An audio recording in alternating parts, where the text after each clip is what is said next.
Recording in progress.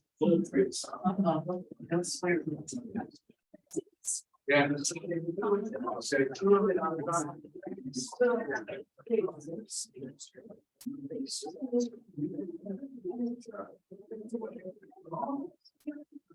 I'm a pretty good yeller. I'll try to learn. Good evening, everybody. Welcome to our January 2023 presentation. I'm Wanda Manley, and I'm the local chapter president of the Audubon Society.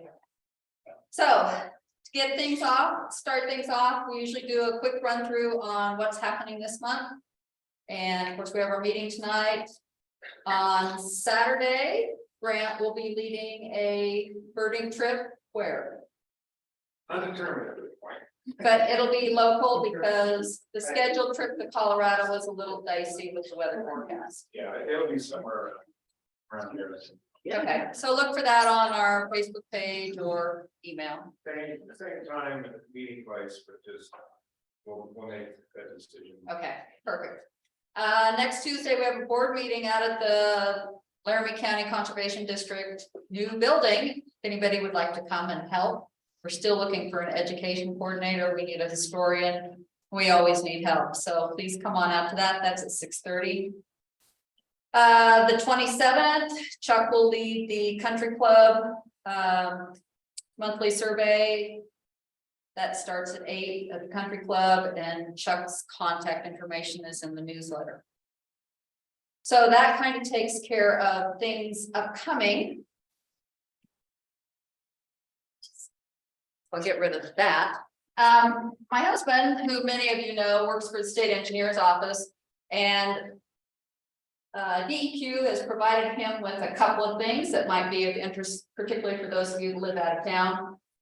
Septic system records and water well records, kind of a new thing they're pushing. Good place to keep all your information about your pump and your well, and when you last had your septic tank pumped and that kind of stuff. All that's back there in the back. Be sure to pick one up, and those will be available at the Habitat Hero workshop February 4th. Tickets are selling pretty well. I think we've got 40 spots left is all. So, and it's going to be Jim Tolstrup is our keynote speaker from the High Plains Environmental Center in Fort Collins. And he's going to talk about prairie, he calls it reconciliation, but I think that's habitat restoration and that type of thing. So it's a great day.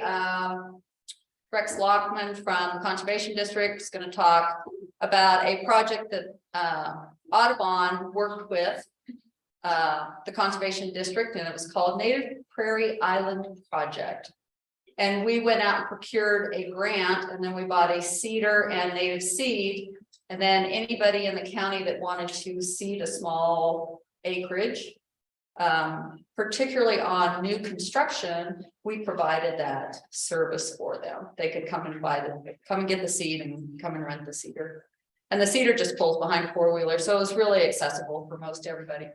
So because of that, we also ended up with a little bit more grant money, so we bought some more seed. So it will extend into 2023. So Rex is going to talk about that and lots of other things, I'm sure. Nancy Loomis, who did the native garden out here on the corner of the library, that is just doing amazing things. She's going to be there, and she's going to talk about water catchment for, and I hate to say this, rain gardens, because you know it's kind of sketchy here. But Nancy's a great plant person, and she's does not have a range or a botany background, and she has gone to great lengths to learn so much information.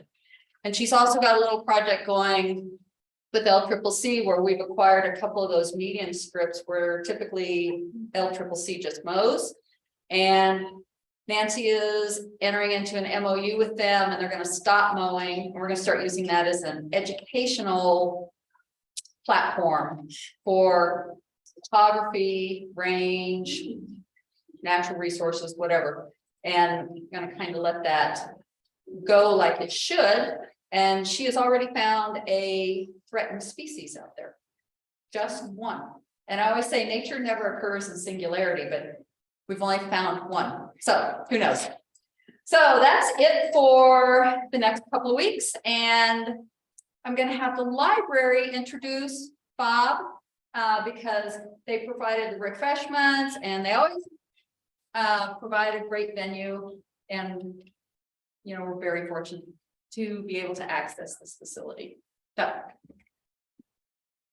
Thank you, Wanda. So hello and welcome to the library and to this wonderful, wonderful event.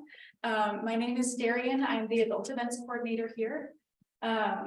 So on behalf of the library and our executive director, Carrie Hartman, I would like to extend a huge thank you to Bob Budd, Wanda, Barb Gorges, Jeremy, and the entire Cheyenne-High Plains Audubon Society for helping to put this together and making this possible. So to introduce Bob, Bob is the former executive director of the Wyoming Stock Growers Association, former manager of the Nature Conservancy's Red Canyon Ranch, and he's currently the executive director of Wyoming Wildlife and Natural Resource Trust, which is a state agency. Bob will discuss his book for roughly 45 minutes. Then we will have a period of question and answer. Afterward, Bob will be available to sign books until 8:30 p.m. in the back. He also has copies of Otters Dance available for $20 back there. If you need an ATM, there's one out through the gallery and next to the restrooms. At this time, please silence or turn off your electronic devices. Thank you for being here. Please join me in welcoming Bob Budd.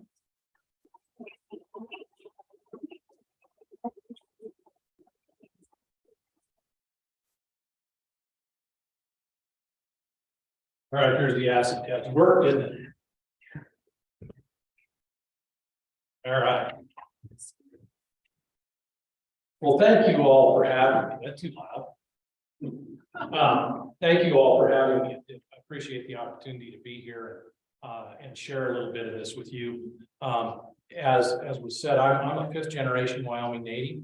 My family settled the little town of Big Piney in 1879. Main Street there is Bud Avenue. And there's numerous other features that are named after the family, obviously not me, but others. And that's home. It's always been home for us. Just by way of kind of giving you a little bit of sense of some of what I'm going to talk about. My dad passed 2 weeks ago, and at 92, he lived a fabulous life, and we celebrated his life last Monday with a service down in Longmont where he and my mother were living. And all he wanted to talk about in his last days was Big Piney. Talk about fishing, hunting, cows, horses, those kind of things. And so it's really the underpinning of what I'm going to talk about tonight is the sense of oneness with the land and with the things that live on the land and in the land. And so I'm going to talk a little bit about that. But before we get into the pontificating and that sort of thing, I want to read you part of a chapter that I thought you would appreciate. It's called Canary and Willow Bush, and I think it's appropriate to this audience.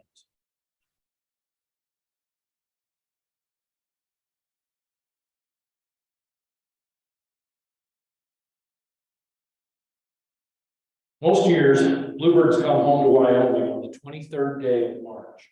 I know this week. Okay,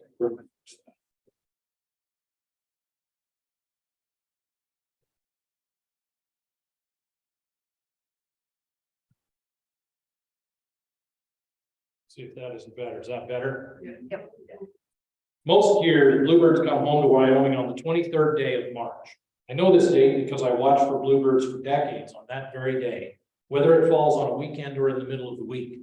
It is not a date found in ornithological literature. The 23rd of March is my mother's birthday, and my mother loves bluebirds. Sons remember mothers and the things that mothers love. For a land manager, these little things become benchmarks, things to look for, like the first day snakes appear on the dusty hillside, the last day snow lies drifted in the north pocket of the ridge. Scientists may show data to refute such laws, and while managers may be impressed, data will not change the fact that bluebirds come to Wyoming on the 23rd of March. And they will almost always appear in a snowstorm, flecks of sapphire blue against a field of sparkling diamonds. In reality, there could be great argument about whether these bluebirds are lazuli buntings, mountain bluebirds, eastern bluebirds, indigo buntings, or blue grosbeaks, but picking nits is best left to others. On the eastern slope of the Wind River Mountains, it is usually the buntings and the mountain bluebirds.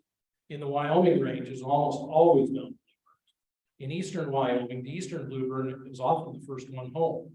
No matter where you find yourself on the high plains, a bluebird will appear in a snowstorm on my mother's birthday.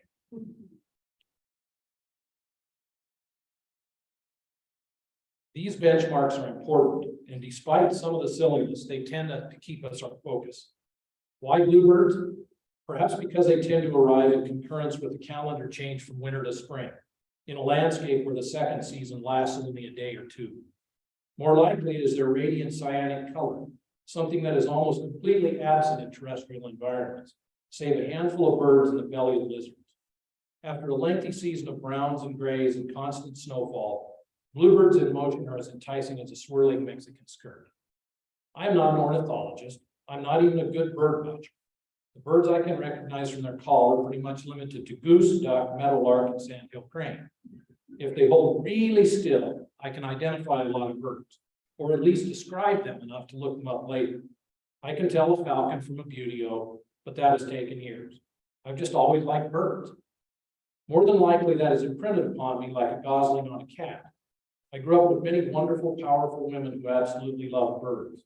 They were not well educated in avian ecology, but when I was a little boy, my great aunt would sit me at a bay window and shush me, then watch from the kitchen and tell me about each of the birds that fed at her handmade feeders, nested in the cracks of the cabin or the trees she planted close enough to see fledglings. Her favorites were wrens, but she cared not if the bird was brown or indigo. She was excited about every winged thing that appeared at her window. When we fished, she pointed to dippers, mergansers, and teal.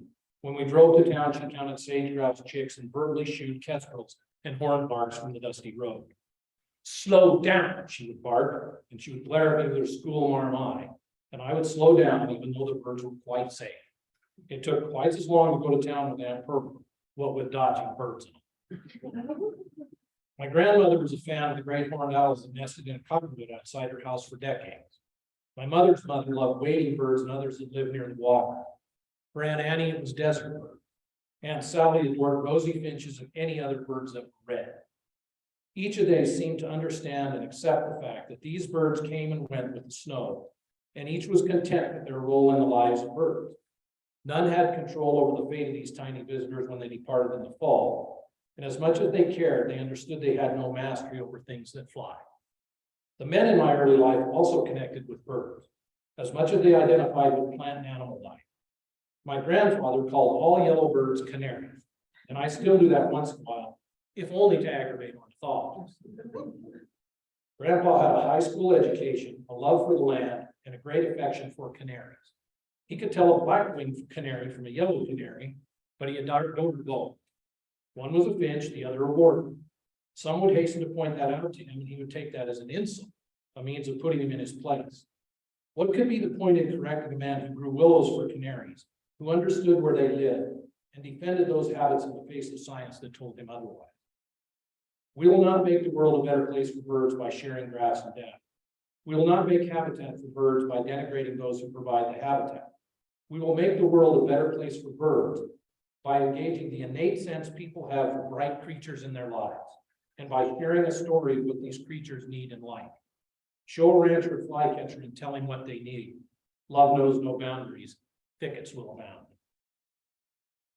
I'm not going to read the whole thing, but that gives you a little bit of a sense of how important birds, wildlife are to ranchers and were to me as a kid growing up. I ran into a friend last night at an event, and she had just read half of the book, and she said, "I had no idea that you were a feral child." Pretty much. The stories in there talk about when I was little and my dad told his grandsons a story. There's one in here about that, in which he stopped all of a sudden in the truck and he looked over and he says, "We damn near lost your dad over there one time when he was knee-high with grasshopper." And the boys looked at him and he said, "Why?" And he said, "You could not keep that little son of a bitch in the house for all the money in the world." And they're looking at me, and it was true. As soon as the door was open or no one was looking, I was outside, and outside meant in the bottoms of North Piney Creek, which are willows miles wide. Then you come into the cottonwoods, and in the center you'll have the cottonwoods along the creek, and you've got all of those things. It was the most incredible world you've ever seen. And if you went far enough, then there was the hay meadows, and you got out of those and you were in the sagebrush. The one time they found me, I was 4 miles from home. I was 7 years old. They called everybody, the sheriff, the game warden, everybody. I just was following some deer, and you know, that's where they went. They started in the willows and they ended up at Dead Indian Dome up on top. It was a 4-mile hike, but it was okay. You know, I knew what I was doing. I knew where I was. I think that if there's something that the ranching industry and frankly, most of us have failed to do, it's to share the wonder that we have for the natural world. You know, and that wonder is no different than helping a heifer calf than when those bluebirds come back in the spring. There are things we cannot explain. There are things we cannot even comprehend. I was in Mexico one time, and I think this is in here too, with a friend of mine, Craig Whittigan, who, when I was on the board of the International Society for Range Management, we were in a market in Mexico, and a meadowlark sang. And we're like, what the hell? We walked around, it was in a cage, along with countless other songbirds. And where that really came home to me was when I was at the ranch and we were working to, I mean, we catch flycatchers, one of them came back, I think, 12 years in a row. You know, how the hell is bird this big? He went to Mexico or Central America or South America and came back to land or Wyoming every year to get banded and caught again. And thinking about the trials and tribulations that tiny bird had in its lifespan to go from Lander to Belize or wherever and come back again and again and again. And to see one in a cage in Guadalajara was just disheartening. So we were talking about how many pesos would it take to catch them all, turn them loose. And then we realized, well, they just catch them again, and then they'd be here tomorrow. But it really drove home to me the notion that there are mysteries we don't understand. It also reminds me that the people who care for the land, even if they're not doing the best job that is out there, are still keeping it there for things that need it. And we get bogged down sometimes. One of my favorite sayings is, don't let the perfect be the enemy of the good. And sometimes we evaluate things so critically that we don't look at the good that's there. I work now, this is the assignments you get in this state, and it's just brutal. I was asked to coordinate a group with sage grouse starting in 1999. I'm still doing it. And I'm not a sage grouse guy. They just said, well, nobody hates you as bad as the other side hates the other, so you're kind of in the middle and you can do this. And it's been fascinating. It has been utterly fascinating to learn the tiny little things that these creatures are attracted to. The thing about, you know, they have fidelity to elect. When you look at the fact that they still strut on the runway in Jackson. And we all know what was said when those birds, when they extended the runway, everybody, oh, how stupid are they? They're not going to go out there with airplanes landing. Yeah, they are. Yep, pretty much. And you know, and then when we started this endeavor, people talked about, well, you know, most sage grouse, Grant Frost, you'll remember this. Most sage grouse are all local. They live within about a 3 or 4 mile radius of where they breed. So we started Game and Fish, and others started collaring some of those birds. Well, yeah, other than the ones that migrate 30, 40, 50 miles, they're all pretty local. And lo and behold, probably today, I think what we found is more of them actually migrate that distance or a distance than stay local. So what we thought we knew, we didn't know. And one of the beauties is that we're learning things, but as we learn those, then we have to challenge ourselves to be able to adapt our thinking to say, you know, maybe what I thought wasn't exactly right. And I will tell you, I'm a good example of that. When I came out of college with an ardent love for the outdoors, I went to work for the stock growers. Because, I mean, every rancher I knew said, you know, we take care of the landscape, we take care of the natural resources.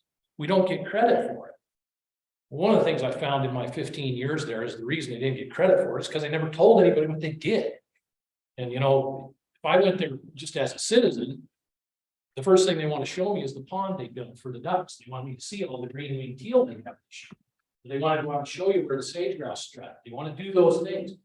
But boy, if it's a group of people, they just want to talk about the price of beef. And that's a shame. And on the other side, you have biologists who did not want in any way to give one quarter to the landowner out there that maybe they were providing a benefit. And so how we met back in the day, that's 1979, 1980, Greg, you can remember this. We met, we would go in and batter each other for a whole day long, and then we'd go to the only bar in town, separate corners, and tell each other how well we'd done. We hadn't done anything. And so in the early 90s, a large group of us, fairly large group, I just got the notes from this, is crazy, said enough. I don't dislike these people. We all have something in common. Every one of us has something that we agree, whether it's bluebirds, or it's sage grouse, or it's mule deer, or bighorn sheep. There's something we both like. And a group that included college professors, the publisher of High Country News, me, other ranchers from the West, said we're tired of the radical right, we're tired of the radical left, we're going to create the radical center. So we met in Albuquerque for a weekend. And no beer was drunk. Well, before 8 o'clock in the morning. If you don't count after midnight, but you know, there's a period in there where there was a break usually. We got done and the room was about this size. There were about 30 of us. The room was about this size. It was littered with pizza boxes and beer cases and other things. And we had written a manifesto. Our manifesto was we were going to be the radical center. We were not anymore going to do the fight for the sake of fight. We would go in and fight for the middle and for what most people believed and what most things could live with. And then we would acknowledge there are things that have to be outside the middle. There are niche species, Kendall Warm Springs days. It only lives in one place. You can't help it by doing something except right there. And we recognized it. And it was insane how much that caught on. And all of a sudden, we're going to conferences all over the country, in Canada, Mexico, talking about the radical center, and people get it. And I think it's particularly important now. What I tell you, Steve, I've been at the legislature for a week, so I'm already, yeah. As you watch Congress, as you watch things, there is no radical center. And consequently, there's nothing getting done. Things get done at the radical center. Things get done when I can pick that biologist's brain and get to know what they know, and they can alternately learn from me. And that happened. I'll tell you a great story. A great dear friend of mine in Lambert one day came and said, I'm in the grocery store. I'll tell you the whole story. So my wife sends me to town to get lettuce. And to me, lettuce is real called iceberg lettuce. Right? What you do is you put dressing on it and you eat it. Other lettuce is absolutely irrelevant, and most of it is just weeds that someone is disguising as food. But she's given me some name of lettuce. And I think it should be easy. There's iceberg, there's this. There's 35 damn kinds of lettuces in Lander. Oh crap, was that Argalula or Magnolia? I'm looking at all this lettuce, and I see this French biologist behind me kind of working, stalking me. So I thought, well, I'm just going to get some iceberg because I know I'll eat it, and then I'll get 2 or 3 of these other kinds and hope I hit the jackpot with it. And went off to get something else, and here's the damn biologist. And so I go back and get something else, and she's still here. And finally, she kind of comes over, and you almost see this. She comes over and she's kind of sideways. Yes. She is stalking me. I'm going to catch a shiv in the back or something. And I turned around and I said, "Hey, Andrea." And she said, Oh, Bob, I didn't see you. How the heck could you not see me? You've been following me for 20 minutes. I should have asked you which kind of lettuce I'm supposed to get. But then it starts this conversation where it's turning like this because you're afraid to just face right up, and you shouldn't anyway. And finally she blurts it out. She said, would you be willing to have a bird banding station at Red Canyon? I said, oh God, that would be fantastic. And we just stopped right there. And she looked at me and I said, what? She said, oh, I was so sure you were going to say no. I said, why would I say no? Well, you're a rancher. And that started a great friendship. And I learned more from her. It was one of the first important bird areas in the state of Wyoming. And they're still banding birds there. And but breaking over that, and getting past that, and getting to where we're looking for commonality, I think that's a lot of the theme in this book. It's about the wonder that's out there. It's about that feral kid just being absolutely mesmerized with the world around him. And I'm a feral adult, I will admit to that. I went to Africa, it was the same thing, and these guides are like, you can't go out there. Why? Because there are buffaloes out there. Okay, good idea, I'll get in the truck. We can't lose that wonder. We cannot lose sight of that. We've got to keep that. And more importantly, we have to share that with other people and not become grumpy old men or cranky old ladies that just, we've got to be willing to share it. We've got to be able to say, here's something I learned. And that's what the book is. It's things I've learned, it's things I've seen. And it's a love story for Wyoming. There are others in there. There's one that's particularly poignant to me now because it's a story about my dad and fathers and sons, and I'm fishing with him. It's called Rock in the River. And just learning the generational differences. My dad believed that if something moved, it should be shot, caught, and eaten. My dad was born in 1930. His earliest reminiscences are the Great Depression. Didn't have anything. What you ate is what you caught. You didn't go to the grocery store and get iceberg lettuce or the other kind because they didn't have it. If you grew it, you could eat it. You put potatoes in the root cellar. You got oranges at Christmas if you were lucky and they happened to get to Big Piney. And so it was a total different mindset between me, the guy who would buy a hunting license, and if I didn't find a really massive mule deer buck, I just didn't get anything. And I caught and released fish. That drove him nuts till the day he died. Nuts, absolutely wacko nuts. And he was so obsessed about that. If you were really having a good day fishing, he caught his limit, he was done. He'd go sit in the truck because he wasn't going to let him go. Dad, you can. My brother and I stocked his pond for him when he was about 85, and we bought all these fish and got a great fish out of outfit in Idaho. Put them in. And I said, now you got to let some of them go, Dad. And in 2 years, there weren't any fish left. He said, yeah, I think the herons have eaten all my fish. So I don't know who's eating all your favorite fish. You. But this story is about that banter back and forth and my learning how it was in that generation. And I've always said one of the things that is most amazing to me was my grandfather, who I was the oldest grandchild. So I was adored, and I was a boy, so I was adored. But I sat down with him one time as he was getting older, and I said, Grandpa, what all have you seen? And he said, well, when I was little, nobody had a car. And we started tracking through it. No one had a car. You rode a horse to school, or you walked, or you took a wagon, okay? And at that time, we had walked on the moon. We had an International Space Station. We had computers. How does a human process that? How do you process going from horseback to walking on the moon? Pretty cool stuff. Anyhow, I think I've rambled on perhaps long enough, unless you have something you particularly want to hear out of the book. But I'd really love to open it up to conversation and questions if you want to do that. They told me to talk for 45 minutes. I knew that wasn't going to happen. So now, when we get into questions and answers, we may do that. But anyway, I really appreciate the opportunity to be here. I hope some of you who have had the book, I hope you've enjoyed it.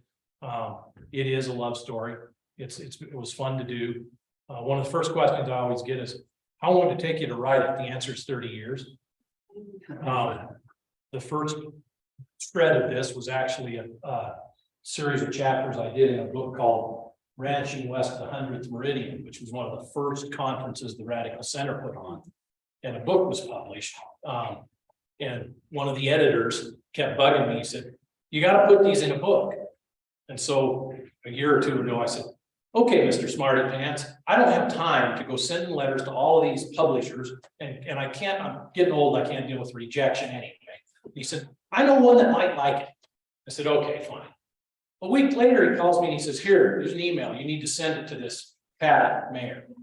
So I sent it to Patty and I thought, okay, great. 3 days later, the publisher, Bob Marin, calls me and he goes, I'm sending you a contract. Okay, this is how this should work. But it's 30 years in the making. And some of these essays go back to my stock grower days, and some of them, half of them were written for the book, half of them were kind of interspersed along the way. So that's kind of one of the answers to one of the questions. So with that, on the questions, thoughts, I'd be happy to. Grant, go ahead. Bob, when I was listening to you talk here, I kept thinking about the changes that are going on in Wyoming as far as land ownership. You know, your forebears came 4 generations before you. And now a lot of these places are being bought up by, I don't want to say, but you know, others, yeah. There we go. Aliens. How do you perceive this change, and what's going to happen with that as far as the, you know, the thoughts and the process of taking care of the land and being part of the whole Wyoming ecosystem?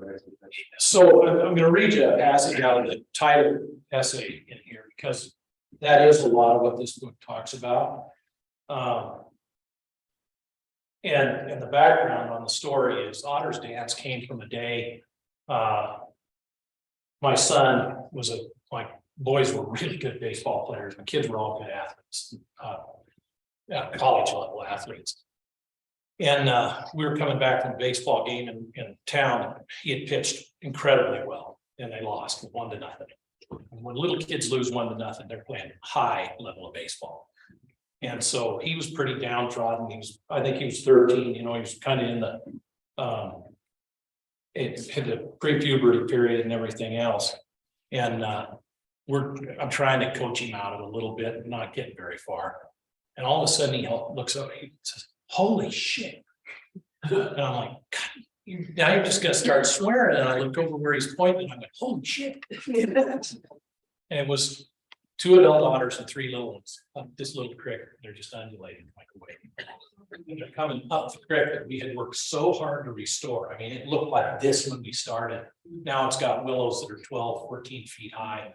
It's got fish in it. We measured that. They went from like 2 fish per mile to 2,400, you know, insane changes.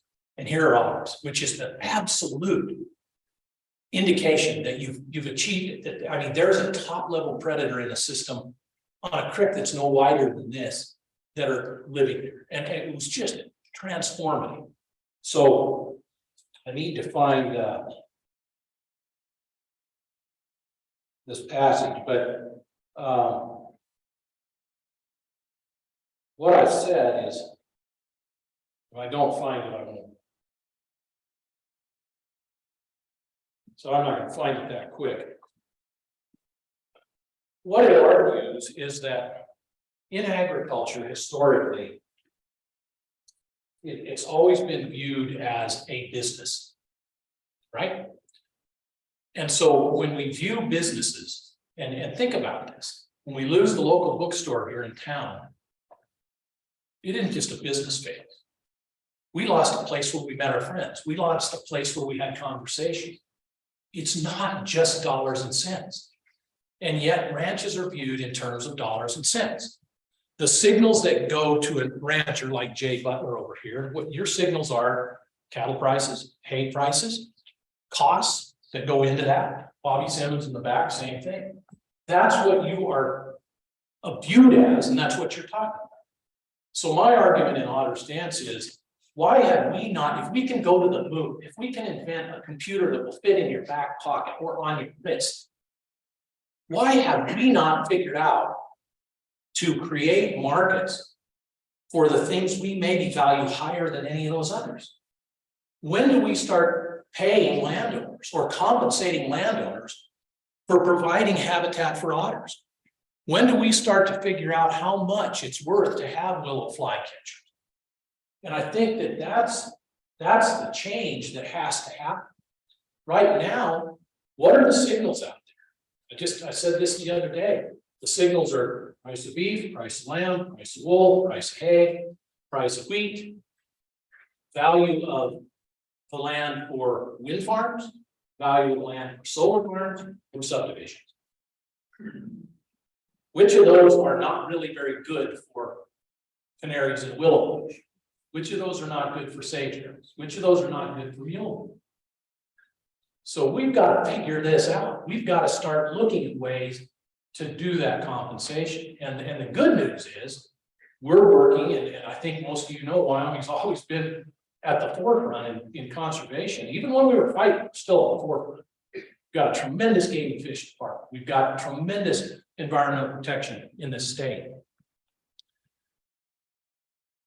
We are now launching the first ever pilot program called habitat leasing, to where a landowner can come in and say, for 20 years, I will grow bluebirds and I will grow mule deer, and I will get paid X dollars per acre to do that. There's a signal right there. The only other signal we've had to work with has been conservation easements, where I sell my development rights and I get compensated for that. But it's not an ongoing stream, so people worry about that. So can we break it with this? Maybe. Now we're going to do about $10 million this coming year in Wyoming. That'll probably be about a tenth of what we could do.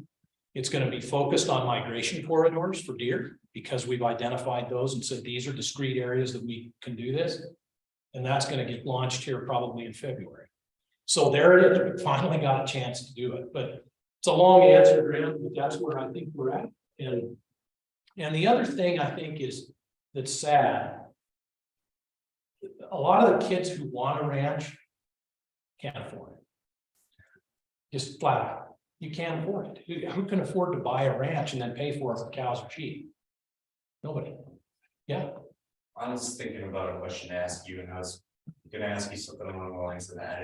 Is it even possible for someone who didn't grow up with a ranch in the family to even have that if they wanted it? I mean, that's pretty far-fetched, I would imagine, but. Well, no, it isn't. And it's a great question, because I think a lot of the people who now are buying ranches are not buying them because of the underlying ecological processes that are there. They're buying them so they can kill one big bull elk a year. They're buying them so that they can get away from the mess that they created wherever they live. And their kids don't want to ranch. So you don't have that drive. You know, I wanted to do that. When I went to Red Canyon, I took a pay cut. I had to quit some things I loved. I was president of the Chamber of Commerce here just before that. I loved Cheyenne. My wife did. We wanted our kids to grow up in the country. And it was the only way that we could see our way to do that. There are some great stories though about people who have gotten into ranch. And it's not cheap, but conservation easement properties sell for less money. And they're, you know, that's an opportunity for people to get in. This habitat leasing thing may be a draw. But you look at I went to the stock growers reception last night. When I was there, almost all of my buddies have been president, and they're all has-beens, kind of like me. But I'd say the average age at our meetings was probably 35. I'd say it's probably closer to 65 now. And that's scary. We've got to, I mean, that's scary. But where there's a will, there's a way. I have a dear friend in Pinedale, has no kids, his sister has no kids, put an easement on their ranch, and he probed around the valley looking for the right guy and basically took on a partner, and he's now turned the ranch over to that young man and his family. That's a hell of an act. That's a gift to the state of Wyoming to keep our people here, keep people from the community. That's the 6th generation now on that place. Yeah, if you have the drive, don't let go of it. There is a way. Yes, ma'am. I didn't realize the radical middle existed, so how can I support that? How can I politically or just as a citizen support that? Live it. That's all it is. And I mean, there is no organized radical center. I got the notes from Rick. Rick Knight is one of the guys who endorsed the book. He's one who helped me a lot with it, he and Heather. And he wrote he did a journal. His journals are now in the library at Colorado State University from when he was in high school. And they're wonderful, but he pulls out these excerpts. And he said, here it is when we met in Albuquerque, and we all converged from different places, and it lists everybody who was there. And that's what we all decided. You know, we wrote a manifesto, I don't even know where it is. We had another meeting to publish a book, which is really pretty good. But it was people like Drum Hadley. I don't know if you've ever heard of Drum Hadley. He was an Anheuser-Busch here. He said, I don't know any of this crap. Took his inheritance and went to Mexico and Arizona and bought ranches down there on the border. But what Drum was told. So I think he was kind of a poet like Jerry Garcia, enough LSD to write all these things down. He was brilliant and a great guy. And his family still has that ranch. But so you had this poet here, and then you had, an artist who crank off somewhere in the middle of the beer fest and start painting something, and you'd have people who were bureaucrats, and you had people who were ranchers. We all got along great. We all pulled our pants on one leg at a time. And I think that if we live that, then that's what our expectation is. And I believe truly that in this time, this day and age, the more of us who live that and have that expectation, the less the others can knock it down. Who else in the back? We've got one on the chat function off of Zoom. It's from Candace, and she says, are you familiar with the Audubon Conservation Ranching Initiative? Mm-hmm.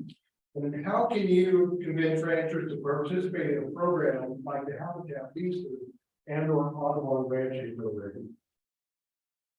First of all, understand that there will be suspicion, as there was with the Audubon beef program.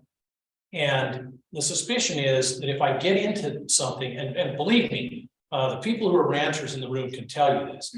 We've been through Wyoming Lean, we've been through Wyoming Supreme, we've been through Wyoming Prime. All these things that we're going to pay a premium to the rancher.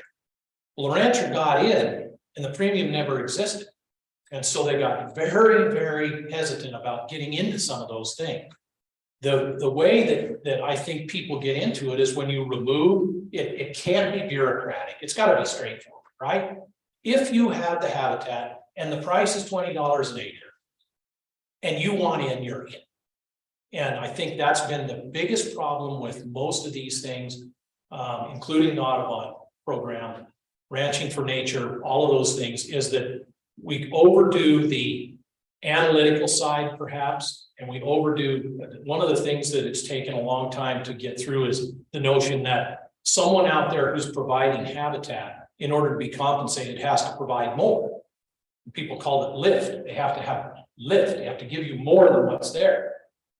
And my argument with that is, okay, how about if you get nothing? How about if we put solar panels out there and it goes to zero? What was it worth then? Why are we worried about lift? How about let's keep what we got? What's the saying? Most important part of intelligent tinkering is keeping all the parts.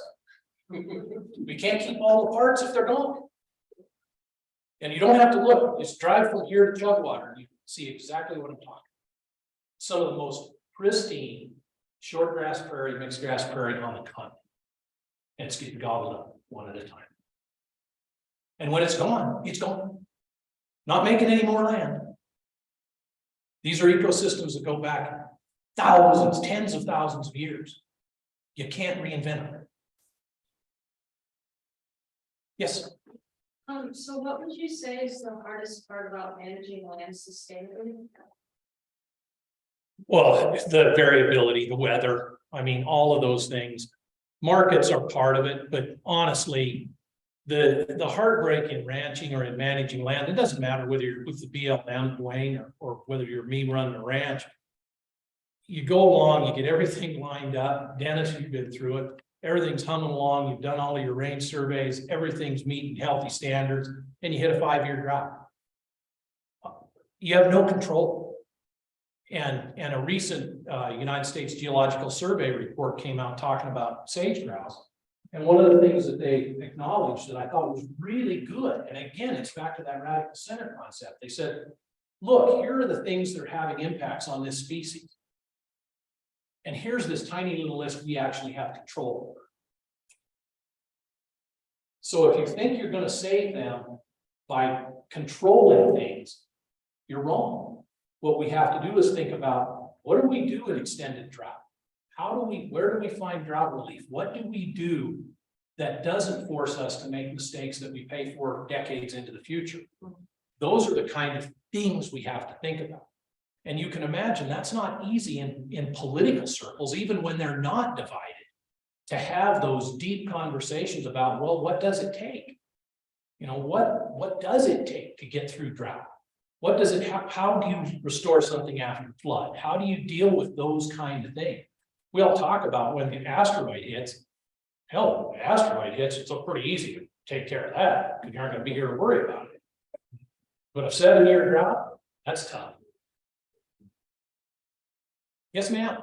You talk about environmentalists and congressmen, and you're all kind of working towards the same goal with regenerative and sustainable ranching. So what do you think causes a rift in this? Egos, usually. And the other one, that's an easy answer. I'll throw that away. A lack of understanding the other person. And I use that thing with Andrea as an example. What that did, that opened a door for me to talk to her about ranching. She came out, she had a porch, she'd come out and help us gather cattle. And all day long, we talked about ranching, we talk about economics, we talk about what I was seeing on the land, what I was managing for. You know, was I taking half and leaving half? No, in the spring I wasn't. I was taking 90% because I wanted to take grasses out and give shrubs a chance to get an advantage. In the fall, I wouldn't take half because I needed to leave some for sage grouse to nest in. And we're talking about, this is what I'm trying to do on the ranch side. Now you tell me, Andrea, where does that sage sparrow nest? Where is it that I need to be managing for them? Where is it that the sage grouse are going to strut? Where do I need to be thinking about, you know, so it was a learning, we were a learning organism together. And I think that's what we have to get back to, is where if we're all learning together, it's so exciting when you're doing it. I mean, see all those letters on that jacket, you know what I'm talking about, right? When you're in that learning environment and I'm learning from you and you're learning from me, and you know, it's heady stuff. I mean, there's adrenaline that's pumping out because you're excited. And when you go home at night, you're thinking, wow, this was a good day. I mean, it's like riding around in the cab with my old dad or my granddad, things I was learning. And they were learning something from me too. Probably never should have told them. Anyway, yeah, I think that's it. Steve. So who runs the family ranch now? So when I was 12, my mother and my father's ranches both sold. One sold out of the family to a wealthy guy from California and didn't have much connection with that other than, you know, go up and say hello now and then. The other one sold to a cousin who had a bunch of kids and they were expanding. There's a story in this book about that's the way historically it worked. You had a community of people and, you know, you didn't have any kids, you had a place, you wanted to retire. You sold it to the neighbor or the cousin who had 5 kids and they needed more country because they couldn't keep them all there. And so you go back and look at the deeds on ranches in the Sandhills in particular in Nebraska, and it'll be this family to that family, back to the same family, to this family, back to the first family, back to the second family, through all the generations. They're just trading back and forth. And, you know, that's what's happened up there. They're all still in the family. They're just different generations. My family primarily had daughters, so none of them are named Bud anymore. And that's kind of fun sometimes, because you can be somewhere and something, what's wrong? Yeah, well, she wasn't, but that's where and it's great. I mean, we're close, the way that worked, and the way communities, I think, should work, and the way this community works, is that you do that. You have those relations and you trade back and forth, you trade information, you trade knowledge, you trade vehicles, you do all those things. That's what makes a community. But it's funny because when my grandfather sold his place, I'd been working for him, haying and stuff. I went across the road and went to work for the cousin, who my oldest son is named, which drives people nuts, because surely if you're named Joe, you have to be one of Joe's, no, wrong, different branch of the family. So it's a beautiful little web. It's like a little bit like ecology. There's a whole lot. When you fit it all together, it's the most magnificent, beautiful, unbelievable picture you've ever seen. But the pieces in and of themselves sometimes don't make sense. Yes, sir. I haven't read the book, but does Wyoming have room for large carnivores outside the park? We've got them. Yeah, I think it's like everything. And you go back to the debate on how to handle wolves, and how to handle grizzly bears. It's not the animal, it's not the species, it's the number. And I'll give you an example, one that's completely out of control is wild horses. They are literally destroying parts of this state. Their numbers are too many. And I think we all acknowledge that. So you've got to just bite it off and figure out how to do something about it. Bears, right now, I think we got more black bears than anybody realizes. We know we have more lions than people realize. In town here, right? Yeah, they're everywhere. Grizzly bears, I think one of the things you have to remember with grizzly bears is that I've got a poster that I love that says, what doesn't kill you makes you stronger, except for bears, they'll kill you. But my son lives in Alaska and he's a smoke jumper. They jump into bears.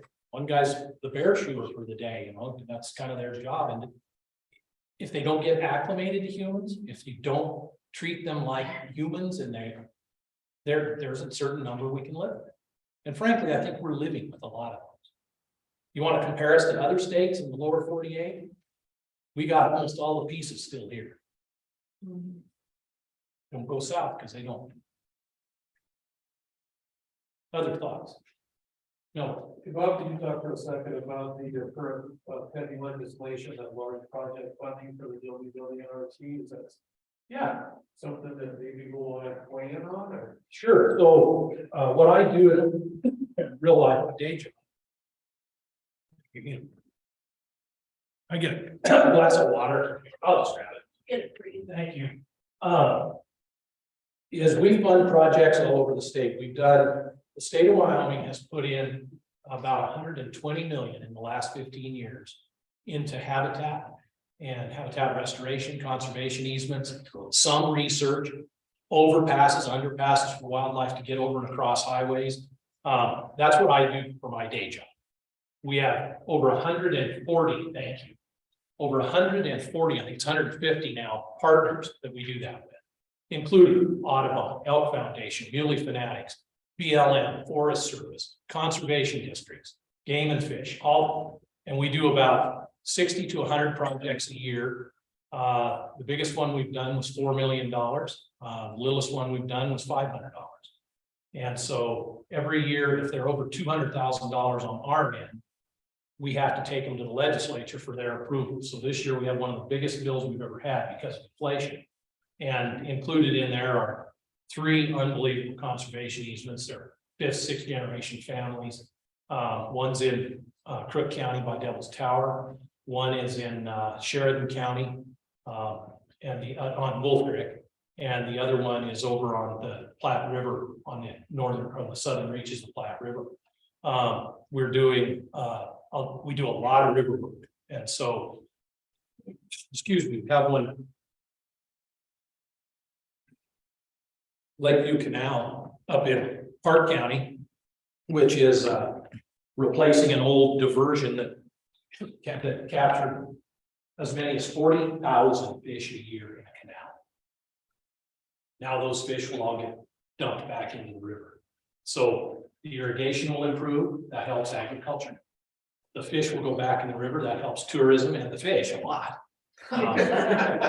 You know, so there's projects like that. We've got some other river restoration projects. We do prescribed fire. I don't know if you've been up, just between here and Laramie at the Vidavoo. We've done the last 5 years, a ton of work up there to take bug-killed timber out and put in and get aspens back to restore streams where people went off-road and tore them up, and we went back in and repaired those. That's what I do for my day job. So it kind of fits what's up in the book. I mean, it's wonderful. It's a great job. We work with the best people in the world, people with passion, all heart, and they're smart. And they know, I mean, you just look at what we've learned on river restoration since I started 30 years ago, 40 years ago. We're worlds away. We are the horse to the show. I mean, it's that different how well they're, how easy they are to do, and how many we can do. So that builds up, and it's up in the committee Thursday morning, actually. Yeah. The other part, I got to finish that. So that $110 million that we've spent in our Wyoming money, your money, has been matched by over $900 million in other funds. Federal, state, local, other agencies, individuals like yourself, Audubon, groups like yourselves have generated $900 million to match our 100. That's pretty impressive leverage. Yeah. Yeah. What's the range in size from your smallest conservation easement to the biggest? So the smallest ones we've done are probably 160 acres. Those, a lot of those are donated. You know, my board is not going to look at 160 acre easement in the middle of a bunch of other vulnerable landscapes and go, yeah, that's the one we'll do. We've done, the biggest ones we've done are probably, I'm going to say Grindstone probably is the biggest, and it's about 25,000 private acres. Total acres is probably 200,000 contiguous. So that one reaches from the Green River all the way to the Bondurant Rim, a stretch of ground through there. Most of them are going to be in the size of a ranch, 2,500 to 5,000 acres. Yes, sir. You haven't, excuse me, you haven't mentioned the all court system. All the lawsuits, any thoughts on how to get it? I mean, one way to do it is to quit paying the litigants. That's one. But that ain't gonna happen. What are we talking about? The court system. And it is frustrating. I mean, there are a lot of those things that are done. Again, there's money in it for some. For some, they're not the radical center for sure. They're one end or the other. And it usually pits one end against the other and leaves the rest of us in the middle. Sagegrass is a good example. It's been litigated so many times. And what you just have to do is just bow your neck and say, we're going to do what's right for the bird and just keep on doing. But I'm now working on our 4th BLM plan, right? 4th, Dwayne? BLM plan on sagegrass in 8 years. Yeah. What are the things that people can do who might not be directly involved in the ranching community? Like, what can they do to support agriculture and, like, in my opinion? So if you go back to when I got out of college, my answer was eat more beef. There's a lot. I think the biggest thing that people can do is educate themselves and understand all the sides to these things, and then be able in a conversation, a group of people to say, wait a minute, you know, what's that commercial? I'm throwing, that's not the BS flag, but where they throw the flag and so let's do the replay. I think if you're in a position to say, hold on a minute, everything isn't that black and white. When you get into ecology, nothing is black and white. Well, skunks are. But you know, there's so much gray area, so much intricacy there. Learning about it and getting that wonder, that's what I would tell people, particularly young people, learn about. That's what you can do to help, understand people. The old pat answer was, well, go give them a day of labor on the farm or something. Well, no, that sometimes is worse than if you don't go. But yeah, I think understanding and looking at things like speaking up and saying, well, why aren't we paying for the ecological values we're getting? Should we be doing that? You know, what are the choices these people have? Who else? Yeah. Do you have any recommendations for obviously considerably smaller than several thousand acres of property? Like just that's privately held, but like that would just support like what's supposed to be here, right? I do. Number one, know what's there. Because a lot of people don't realize that what is on their property is actually a very noxious weed. And so if you're growing Dalmatian toadflax, if you're growing cheatgrass, you're not giving the other species a chance. You know, everything comes from the soil. Let's not forget that. As much as we don't want to admit it, it's true. We are all, the dirt is where everything comes from. And the dirt is made good by bugs and snails and things that we kind of don't like. I kind of think they're cool, but you know, ants hauling stuff down there, that's where it all starts. Then you got the plant layer, and you've got all of the insects and all the small rodents and all the things that birds and others that interface at that level. At 6 inches above it, what do you got at that level? Pollinators. So you want to think about on a small acreage, have things that are good for pollinators. I do that in my yard here in town. I just live north of Albertsons off of Yellowstone.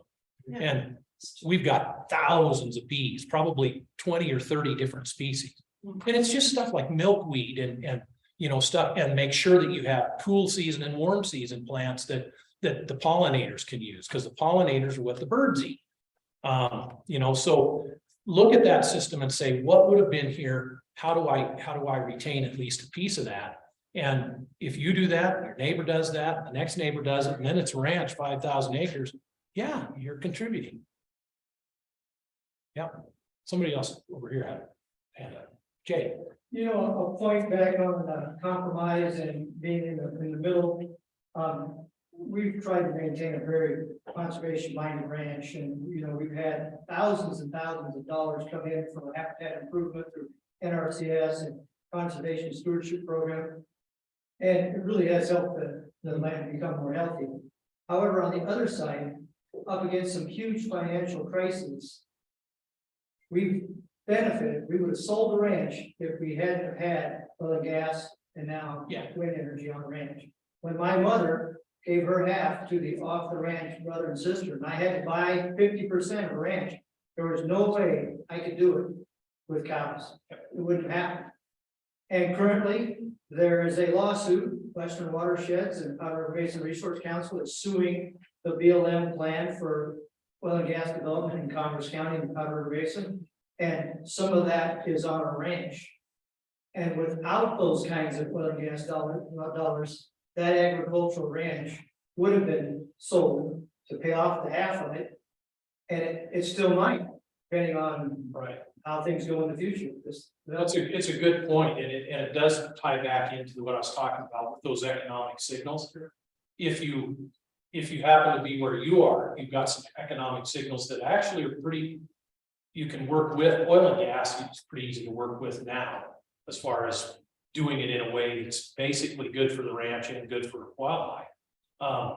The guy that doesn't have that, that's one more economic signal he doesn't have. So you have to think about, okay, what are the signals that they do have? And in Wyoming, there aren't a whole lot.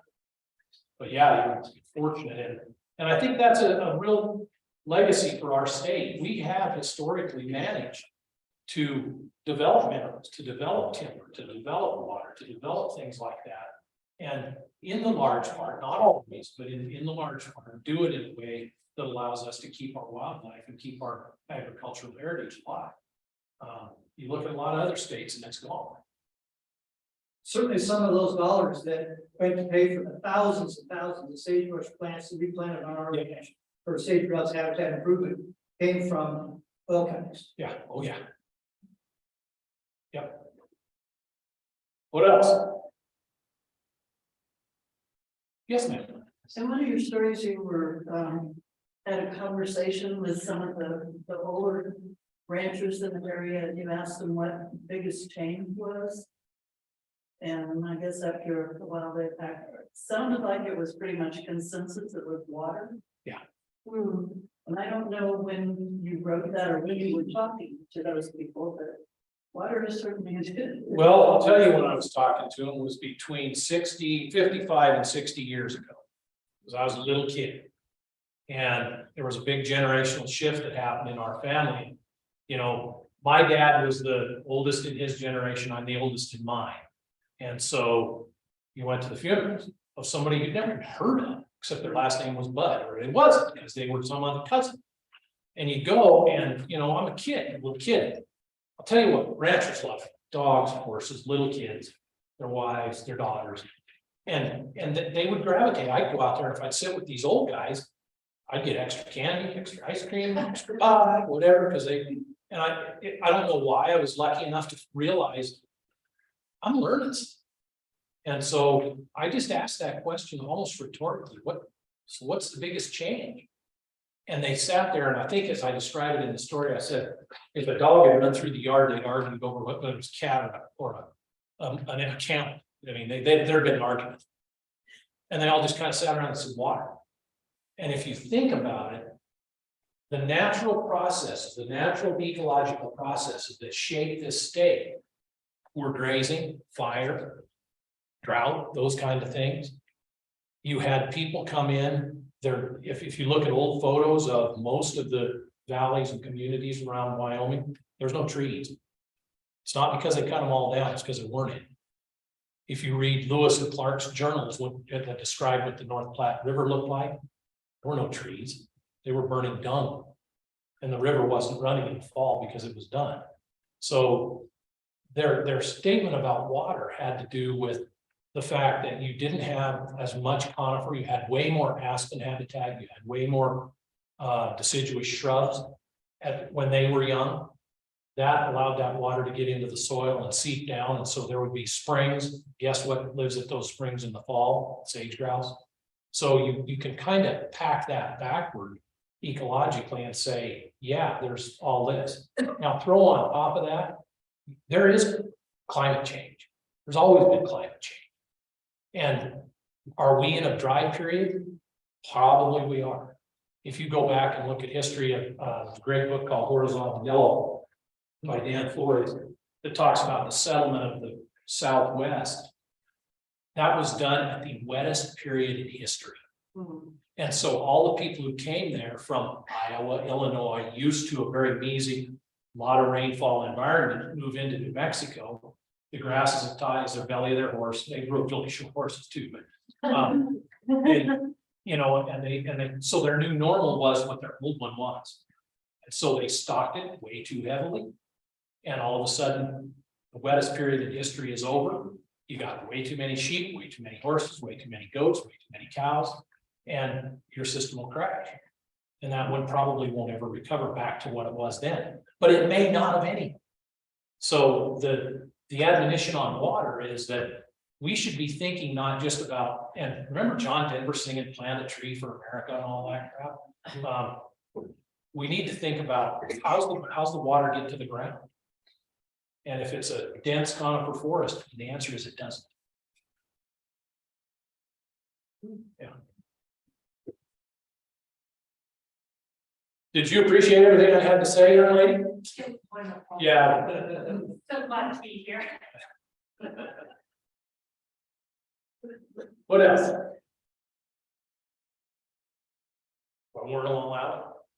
Okay, Steve. I'm gonna try one that I don't even know. I never give the last word to a lawyer, for God's sake. You did need to tell all the ranchers here that I'm part of the legal problem.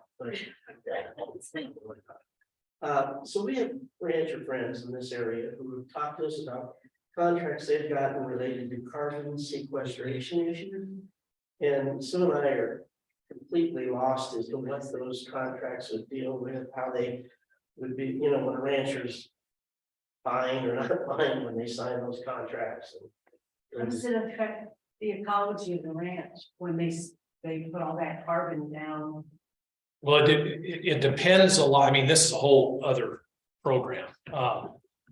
It depends on what they're talking about. There's carbon sequestration, which we're still trying to figure out. Plants sequester carbon into the soil. And one of the flaws in the early carbon sequestration carbon market was you had to show that you were saving more than what you were when you started. Well, if you look at the cycle of weather in Wyoming, the benchmark or the line should be what is being saved or on average now, not what more, because there's a lot of these systems you can't do anymore. The other one that I think you're referring to is actually injecting carbon dioxide into underground. Yeah. And that you need to take a hard look at it. My son, who's in law school, was talking to me about it the other day, and he said, because one of his friends said, well, you're almost a lawyer, read this. I said, yeah, we'll charge him almost a lawyer fees then. Yeah. You know, but what he and I talked about is it's all of the secondary things that you're required to do that could come back and bite you. And so know exactly what it is. And then we've got to know, we should have some knowledge of what is that doing underground. And, you know, is carbon dioxide terribly toxic injected into the ground? No. Dwayne, when did they do that first carbon injection deal in Southwest Wyoming? That's 20 years old. More like 30. 30. And there's no, I mean, there haven't been any negative effects from it. But again, I think that as with anything, you need to know what it is you're getting paid for, what you're required to do, and when that contract ends. Those are but it's all new stuff. Yeah. Yeah. Well, I think we also should say thank you for sharing your wonder. Well, thanks. All of us. Thank you.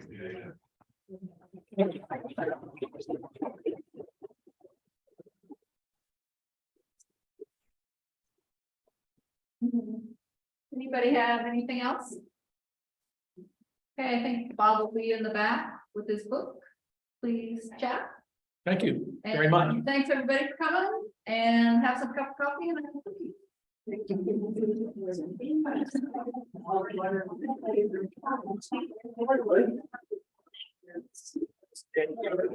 Yeah. Not better go. That's